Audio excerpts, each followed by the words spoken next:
F hub వారి beyond the flea గచ్చిబౌలిలో December 15న రాహుల్ సిప్లిగంచే Oscar range live concert. For booking contact. Allu Arjun అరెస్టుపై కేటీఆర్ ట్వీట్ చేసినట్లుగా మనకి బ్రేకింగ్ న్యూస్ లో చూస్తున్నాం. జాతీయ పురస్కారం అందుకున్న అల్లు అర్జున్ అరెస్ట్ చేయడం ఏంటి అని కూడా ఆయన ఒక రకంగా ట్వీట్ చేశారు. పాలకుల అభద్రతా భావానికి ఇది పరాకాష్ట అంటూ కేటీఆర్ ట్వీట్ చేయడం జరిగింది.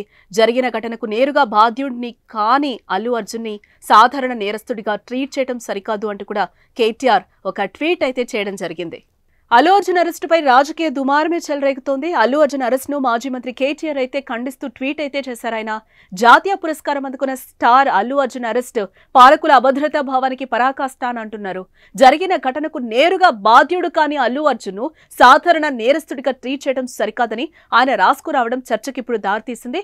అల్లు అర్జున్ కు కేటీఆర్ మద్దతు పలకటం రాజకీయాల్లో చర్చనీయాంశమైంది. ఇప్పుడు దీంతో బన్నీ అరెస్టు వ్యవహారంపై తెలంగాణలో రాజకీయ మంటలు చెలరేగే అవకాశం కనిపిస్తోంది. బీఆర్ఎస్ వర్సెస్ కాంగ్రెస్ గా మాటల యుద్ధం కొనసాగే సూచనలు కూడా మనకి క్లియర్ గా కనిపిస్తున్నాయి. కేటీఆర్ ట్వీట్ కి కాంగ్రెస్ కౌంటర్ ఏ విధంగా ఇస్తుందో మనం చూడాలి. అల్లు అర్జున్ పై నాన్ అవైలబుల్ కేసు నమోదైన దృష్ట్యా అల్లు అర్జున్ ని ఇప్పుడు రిమాండ్ కి తరలించే అవకాశాలు ఉన్నాయనే వార్తలైతే వినిపిస్తున్నాయి. ఎందుకంటే నోటీసులు ఇవ్వాలనుకున్నా కూడా పోలీసులు ఇంటి దగ్గర ఇచ్చేవాళ్లు, అలాంటిది ఇంటికొచ్చి డైరెక్ట్ గా అరెస్ట్ చేసి తీసుకెళ్తున్నారంటే రిమాండ్ కి పంపుతారని, అందుకు సంబంధించిన లీగల్ ప్రొసీడింగ్స్ ని కూడా ప్రారంభించే పనిలో పోలీసులు ఉన్నారనే వార్తలు అయితే ఇప్పటి వరకు ఉన్న సమాచారాన్ని బట్టి అయితే మనకి తెలుస్తోంది. అల్లు అర్జున్ అరెస్ట్ న్యూస్ ఇప్పుడు రెండు తెలుగు రాష్ట్రాల్లో సంచలనంగా మారిందని కూడా మనం చెప్పుకోవచ్చు. ఇటు అల్లు అర్జున్ నటించిన పుష్ప 2 మూవీ ఈ నెల 5న ప్రపంచ వ్యాప్తంగా రిలీజ్ అయిన విషయం మనకు తెలిసిందే. అంతకు ముందు రోజు రాత్రి డిసెంబర్ 4 రాత్రి ఆర్టీసీ క్రాస్ రోడ్స్ లోని సంధ్యా థియేటర్ లో బెనిఫిట్ షో అయితే వేశారు.